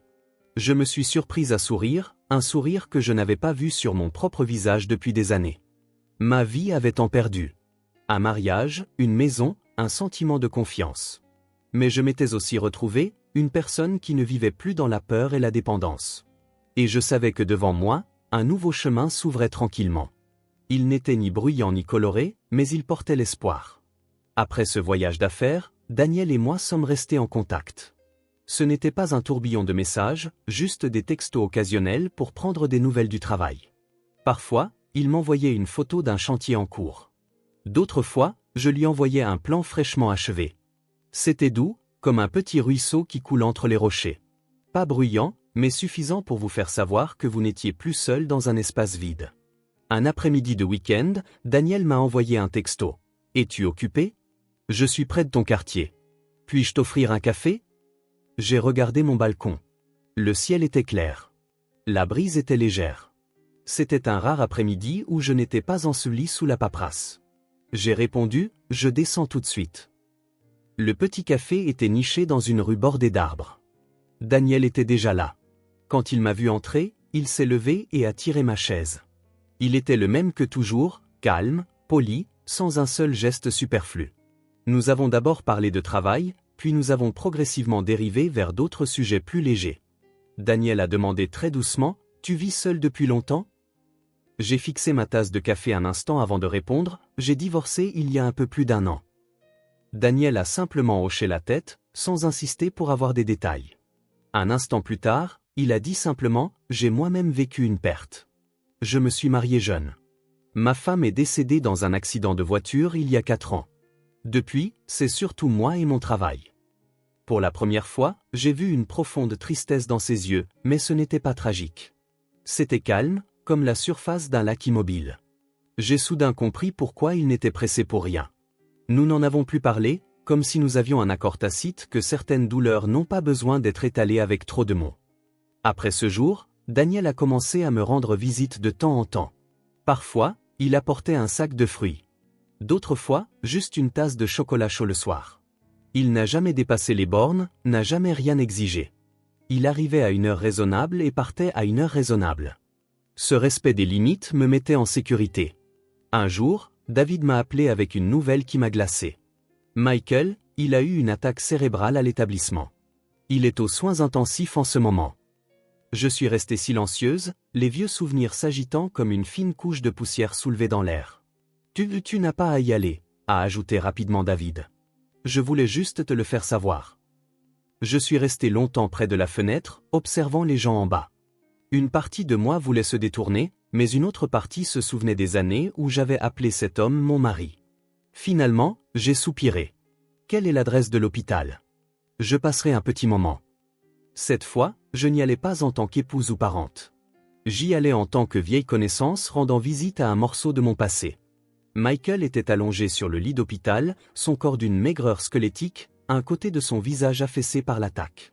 Quand il m'a vu, ses yeux se sont agrandis et ses lèvres ont tremblé, mais il ne pouvait former aucun mot. David se tenait à côté de lui, la voix étranglée. Le médecin a dit qu'il a passé la phase critique, mais qu'il aura probablement une paralysie d'un côté. J'ai regardé Michael, mon cœur ne me faisant pas mal comme je le pensais. Tout ce que je ressentais, c'était une pitié faible et lointaine, comme de voir un étranger subir les conséquences de ses propres choix. Je me suis approché, les regardé droit dans les yeux et j'ai parlé lentement, juste assez fort pour qu'il m'entende. « Michael, peux-tu m'entendre ? Vis le reste de ta vie du mieux que tu peux. Le passé entre nous, je ne suis plus en colère, mais nous ne pouvons pas revenir en arrière. Ne t'accroche pas. » Une seule larme s'est échappée du coin de son œil paralysé. Je ne pouvais pas dire si c'était un remords sincère ou juste la peur de la route handicapée qui l'attendait. Je ne me souciais plus de faire la distinction entre les deux. En quittant l'hôpital, j'ai ressenti une étrange sensation. Pas un soulagement complet, mais pas lourd non plus. C'était comme de déposer quelque chose que j'avais porté sur mon épaule pendant trop longtemps. Mes mains étaient enfin libres.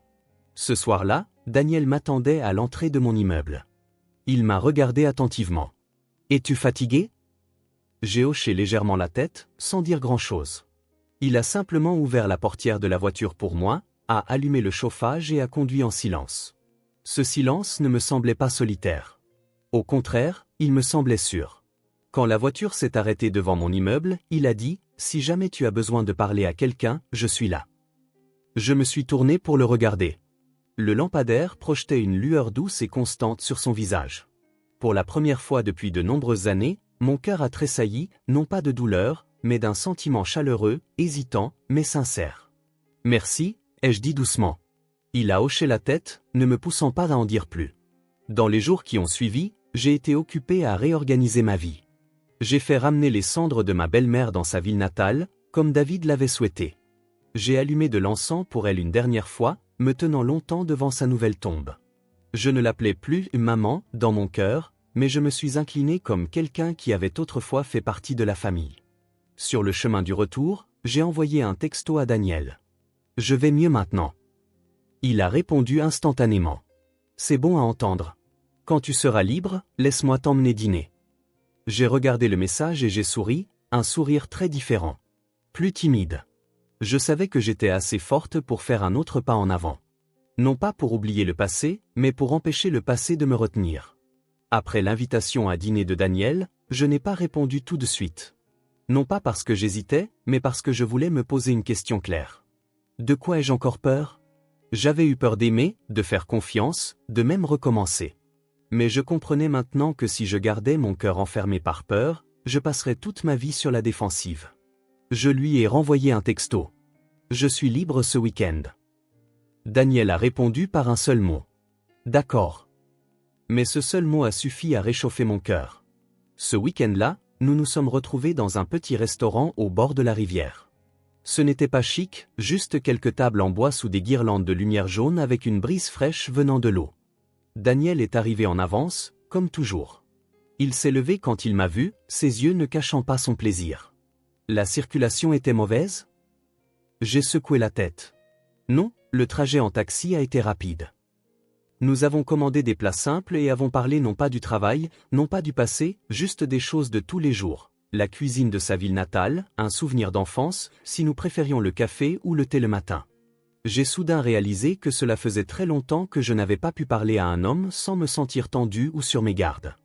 Après le dîner, Daniel m'a emmené me promener le long de la rive. Le vent soufflait dans mes cheveux. Il marchait à côté de moi, gardant une distance confortable. Au bout d'un moment, il a parlé lentement. « Émilie, je sais que tu as traversé beaucoup de choses. Je ne veux pas te mettre la pression, mais je veux être clair. Je tiens à toi comme un homme tient à une femme. » Mon cœur a sauté un battement, mais j'ai gardé ma voix stable. « Merci d'être direct, et je veux être honnête aussi. Je ne suis pas prête à me lancer dans une nouvelle relation si rapidement. » Daniel a hoché la tête, sans la moindre trace de déception dans ses yeux. « Je n'ai pas besoin d'une réponse tout de suite. Je veux juste que tu saches que je suis là et que je peux être patient. » Je l'ai regardé, un sentiment étrange montant en moi. Ce n'était pas une explosion d'émotions, mais une sorte de paix rare. La paix qui vient du fait d'être respectée. Cette nuit-là, à la maison, je suis restée longtemps assise près de la fenêtre. J'ai pensé à Michael, à mon ancien mariage, aux blessures du passé. C'était étrange, une fois mon cœur assez calme, je pouvais penser à son nom sans un pincement de douleur aiguë. Il n'était qu'une partie d'une vie qui était terminée, un chapitre qui n'était pas beau, mais qui devait exister pour me mener là où j'étais aujourd'hui. Quelques jours plus tard, David a de nouveau appelé.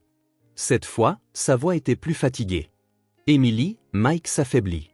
Il n'a presque plus de mouvement d'un côté. Les médecins disent que toute récupération sera très limitée. » J'ai écouté en silence. « Je t'appelle juste pour te le faire savoir, » a-t-il dit. « Je n'ose plus te demander de venir. » J'ai regardé la pluie fine tomber dehors et j'ai dit lentement, « Merci de me le faire savoir. Si tu as besoin d'aide qui soit dans mes moyens, demande simplement. » La voix de David s'est étranglée. « Tu es toujours si bonne avec notre famille. Nous te devons tant. » Après l'appel, j'ai poussé un léger soupir. Je n'avais plus aucun ressentiment pour cette famille. Toutes les dettes, les droits, les torts et les pertes avaient été payés en totalité au cours des dernières années. Je n'avais gardé qu'une seule chose pour moi, le refus de laisser mon cœur devenir amer. Un autre soir, Daniel m'a emmené voir un terrain à la périphérie de la ville où son entreprise prévoyait un nouveau projet. J'y suis allé simplement pour offrir mon opinion professionnelle pour l'appel d'offres. Mais pendant ce voyage, j'ai vu davantage qui il était. Daniel était sérieux dans son travail, parlait avec respect à ses partenaires et n'était jamais vantard ou colérique. Quand je lui ai demandé son avis d'expert, il a écouté attentivement, sans jamais m'interrompre ni imposer ses propres vues. Sur le chemin du retour, alors que la voiture descendait lentement une route bordée d'arbres, Daniel a soudainement demandé « Emily, si tu étais prête un jour, me donnerais-tu une chance ?» Je me suis tourné pour le regarder. Ses yeux n'étaient pas insistants ou exigeants, juste remplis d'un espoir patient et digne. Je n'ai pas répondu tout de suite. J'ai besoin de temps, ai-je dit, et peut-être d'un peu de courage. Je ne peux rien promettre, mais je ne me fermerai plus. Daniel a souri. Ça me suffit. Dans les jours qui ont suivi, Daniel et moi nous sommes vus plus souvent, mais nous avons toujours maintenu une distance confortable. J'ai commencé à réaliser que je changeais aussi. Je n'avais plus peur en pensant au mot « futur ». Je ne supposais plus que le bonheur était une chose fragile destinée à se briser. J'apprenais à vivre lentement, à apprécier les petits moments, et surtout, j'apprenais à faire confiance à nouveau, prudemment, mais pas avec un cœur fermé. Un après-midi, je suis allé visiter les tombes de mes parents. Debout devant les deux simples pierres tombales, j'ai allumé de l'encens et me suis incliné longuement. J'ai murmuré comme pour moi-même, « Maman, papa, j'ai réussi. Je ne suis plus cette petite fille faible. » Le vent soufflait doucement dans l'herbe. J'ai eu l'impression que quelque part, mes parents souriaient. Ce soir-là, Daniel est venu me chercher dans ma ville natale. J'ai ressenti une étrange chaleur dans mon cœur. Entre une femme comme moi, si familière de la trahison, et un homme comme lui qui avait connu une grande perte, nous ne nous précipitions pas. Nous marchions côte à côte, lentement, prudemment, mais sincèrement. Je savais que la route était encore longue et que je ne pouvais pas prédire l'avenir. Mais dans 10 ans, si je devais regarder en arrière sur cette période de ma vie, je crois que je ne regretterais pas de m'être donné une chance de vivre différemment. Le temps passait lentement, comme une rivière tranquille. Daniel et moi ne nous appelions pas petit ami et petite amie, ni ne nous pressions de définir notre relation. Nous étions simplement présents dans la vie l'un de l'autre, juste assez pour ne pas nous perdre, et juste assez pour ne pas nous sentir étouffés. J'ai trouvé une nouvelle sorte de paix, non pas parce que j'avais quelqu'un à mes côtés, mais parce que je ne tremblais plus moi-même à l'idée du changement. Un matin d'hiver, David a appelé. Cette fois, sa voix était différente. Lourde. Emily. Michael. Il n'a pas survécu. Je suis restée silencieuse près de la fenêtre, ma main serrant le téléphone. Dehors, des feuilles jaunes tombaient dans le vent. Je savais que ce jour viendrait tôt ou tard. Mais entendre la nouvelle a quand même fait sauter un battement à mon cœur. Quand est-ce arrivé? Tôt ce matin. L'attaque s'est aggravée. Il n'y a pas eu le temps. Je n'ai pas pleuré. J'ai juste ressenti une immobilité en moi, comme de se tenir devant une tombe qui avait été préparée depuis longtemps dans mon esprit. Viendras-tu? Viendras-tu le voir une dernière fois? Demanda David, sa voix hésitante, n'osant pas insister. Je suis restée silencieuse quelques secondes, puis j'ai dit, je viendrai. Non pas en tant qu'ex-femme, mais en tant que quelqu'un qui avait partagé une partie du voyage de sa vie. Les funérailles de Michael n'étaient pas grandes, juste la famille de son père et quelques vieilles connaissances. Quand je suis entré, les yeux de David sont devenus rouges. Il a serré ma main fermement, sa propre main tremblante. « Merci d'être venu. » J'ai hoché la tête. Dans le funérarium froid, Michael gisait dans son cercueil, son visage paisible. Je suis resté longtemps à le regarder. Il n'y avait plus de blâme, plus de pitié, juste un vague sentiment de regret pour une vie qui avait pris le mauvais chemin et n'avait pas pu retrouver sa route. Sa mère était partie, donc il n'y avait personne pour le pleurer une dernière fois. David s'est occupé de tout. En le regardant vêtu de deuil, j'ai ressenti une vague de compassion. La vie lui avait tant pris en quelques années seulement. Sa mère, son frère, la famille qu'il avait autrefois. Alors que j'allumais un bâton d'encens devant le cercueil de Michael, j'ai murmuré dans mon cœur. À partir de maintenant, toutes les dettes entre nous sont réglées. La fumée s'est élevée et s'est dissipée dans l'air. Je me suis retourné et suis parti, mes pas n'étant plus lourds. Dehors, Daniel m'attendait.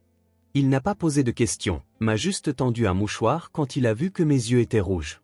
Sa présence silencieuse était un réconfort. « Ça va ?» a-t-il demandé doucement. « Ça va ?» ai-je répondu. « C'est juste une autre porte qui se ferme. » Il a hoché la tête, sans rien dire de plus et a simplement marché à mes côtés jusqu'à la maison. Après les funérailles de Michael, tout s'est vraiment terminé. David est retourné dans sa ville natale pour s'occuper des tombes familiales. Il m'a envoyé un texto, je suppose qu'il est temps pour moi de vivre ma propre vie maintenant, Émilie. J'ai lu son message avec un mélange de tristesse et de soulagement. Quelque temps plus tard, Daniel m'a emmené rencontrer sa mère. C'était une femme douce aux cheveux argentés qui parlait lentement. J'étais nerveuse comme une jeune fille, même si mon cœur avait été brisé une fois auparavant. Elle m'a regardé attentivement puis a souri. « Vous devez être Émilie. Daniel parle beaucoup de vous. » J'ai baissé la tête respectueusement. Pendant le dîner, personne n'a trop posé de questions sur mon passé. La conversation était simple et portait sur des choses de tous les jours. La gentillesse, exempte de curiosité, m'a mise à l'aise. En partant, la mère de Daniel m'a pris la main. « Tu as traversé beaucoup de choses. À partir de maintenant, considère simplement cet endroit comme ta maison. » Une seule phrase, et cela m'a piqué les yeux. Il y avait si longtemps que personne ne m'avait parlé avec une telle gentillesse simple et inconditionnelle. Sur le chemin du retour, Daniel a demandé « T'es-tu senti sous pression ?»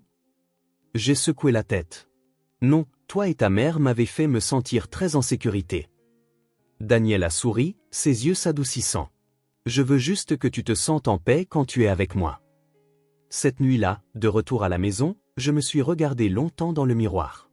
La femme qui me regardait était différente. Elle n'était plus méfiante ou trop sur la défensive, juste prudemment optimiste. Une semaine plus tard, Daniel m'a donné une petite boîte. Il ne s'est pas agenouillé ni n'a utilisé de mots fleuris.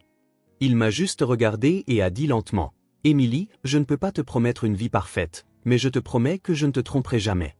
Je ne t'abandonnerai jamais, et je serai avec toi quand tu auras besoin de moi. Si jamais tu es prête à faire un autre pas, je veux être celui qui le fera avec toi. » À l'intérieur de la boîte se trouvait une bague simple, un délicat anneau en argent. Je l'ai tenu dans ma main, ressentant un étrange sentiment de confiance stable et tranquille. Je n'ai pas répondu tout de suite. J'ai doucement fermé la boîte et regardé Daniel. « Donne-moi un peu plus de temps. Non pas parce que je ne te fais pas confiance, mais parce que je veux être complètement prête quand je ferai ce pas en avant. » Daniel a hoché la tête, pas du tout déçu. « Je peux attendre. » Je suis parti avec la petite boîte dans mon sac à main. Cette nuit-là, je n'ai pas pu dormir. J'ai pensé au chemin que j'avais parcouru, d'une femme attendant au chevet d'un lit d'hôpital à une femme se tenant devant une nouvelle chance de bonheur. Ce chemin était rempli de décombres. Mais grâce à lui, je savais que je n'étais plus la jeune fille naïve que j'étais autrefois. Je ne savais pas ce que l'avenir me réservait. Mais cette fois, je n'y allais pas aveuglément. J'y allais avec clarté, avec des cicatrices guéries, et avec juste assez d'espoir. J'ai gardé cette petite boîte dans mon tiroir pendant des jours, sans jamais l'ouvrir, mais sans jamais la rendre à Daniel non plus. Ce n'était pas parce que je doutais de mes sentiments pour lui, mais parce qu'une peur profonde subsistait, la peur de mal placer ma confiance à nouveau, de voir le bonheur s'effondrer en poussière. Un soir, j'ai pris ma décision. J'ai envoyé un texto à Daniel, « Je suis libre demain. Si tu as le temps, retrouvons-nous. » Il a répondu presque instantanément. D'accord, je viendrai te chercher. Nous ne sommes pas allés dans un restaurant ou un café. Daniel m'a conduite à la campagne, sur un petit chemin de terre qui longeait une rizière fraîchement récoltée. Le ciel de fin d'après-midi était clair. L'air était frais et l'odeur de la paille sèche flottait dans l'air. Il a arrêté la voiture. J'ai pensé que tu aimerais cet endroit. Je suis sorti et un sentiment de calme m'a envahi. Nous avons marché lentement le long du chemin. Au bout d'un moment, j'ai parlé. Daniel, as-tu déjà regretté d'avoir attendu quelqu'un si longtemps? Il a réfléchi un instant, puis a secoué la tête. Parfois, quand j'étais seul, je me suis demandé. Mais ensuite j'ai pensé, si tu te précipites pour tenir la mauvaise main juste pour éviter d'être seul, le prix est encore plus élevé. Je préfère attendre la bonne chose que de me précipiter dans la mauvaise. Ces mots ont touché la partie la plus tendre de mon cœur. Je me suis arrêté et les regardé directement. Je ne veux pas entrer dans une relation parce que j'ai peur d'être seul. Je veux seulement y entrer quand je me sentirai vraiment en sécurité. Il a hoché la tête, son regard stable. Je sais, et je respecte ça. J'ai pris une profonde inspiration, ma main touchant inconsciemment le sac à main où j'avais apporté la petite boîte. Après un long moment, je l'ai sorti et l'ai placé dans sa main. Daniel, je ne peux pas dire oui maintenant, mais je veux te remercier d'être entré dans ma vie avec une telle gentillesse. Je ne veux pas te faire attendre indéfiniment. Daniel a ouvert la boîte, a regardé la bague, puis m'a regardé. Il n'était ni triste ni déçu. Il a juste souri doucement. Je veux toujours attendre si tu me le permets. Pas avec cette bague, mais avec ma présence dans ta vie. À ce moment-là, j'ai réalisé que je n'avais plus peur du mot « attendre », parce que cette fois, la personne qui attendait n'exigeait rien, et la personne attendue n'était pas forcée. D'accord, ai-je dit doucement. Continuons simplement à marcher ensemble comme ça. Sans se presser. Daniel a hoché la tête, un rare sourire éclatant se propageant sur son visage. Les mois qui ont suivi ont été une période de stabilité tranquille. J'ai lentement réalisé qu'un amour mature n'était pas une tempête violente, mais un courant calme et constant. Un soir, alors que Daniel et moi étions chez lui à examiner des plans, sa mère a apporté 2 tasses de thé chaud. Elle m'a souri. « Émilie, je veux juste que tu saches une chose. Tu es toujours la bienvenue dans cette maison, peu importe qui tu es ou d'où tu viens. » J'ai baissé la tête, mes lèvres tremblantes. C'était la plus grande acceptation que j'aurais pu demander. Cette nuit-là, en rentrant chez moi, j'ai ouvert le tiroir et sorti la petite boîte. La bague reposait tranquillement à l'intérieur. J'ai soudain compris que certaines promesses n'ont pas besoin d'être dites à voix haute. Elles ont juste besoin d'être tenues patiemment dans le cœur. Je n'avais pas encore mis la bague, mais pour la première fois, je n'avais pas peur du jour où je pourrais le faire. Le printemps est arrivé lentement cette année-là. Je me suis tenu à la fenêtre de mon appartement, regardant la ville en bas, et j'ai réalisé que cela faisait très longtemps que je ne m'étais pas senti si paisible. Les cauchemars avaient cessé. Les coups de poignard aléatoires de la douleur avaient disparu. Cet après-midi-là, Daniel m'a conduite dans la nouvelle ville de David. Son petit atelier de réparation se trouvait sur une route de campagne poussiéreuse. David était plus mince, sa peau tannée par le soleil, mais ses yeux étaient plus brillants que jamais. Émilie, Daniel, entrez. Il a souri, le sourire sincère d'un homme qui avait remis sa vie en ordre par ses propres moyens. Cette nuit-là, alors que Daniel me ramenait à la maison, j'ai ouvert mon sac à main et sorti la petite boîte.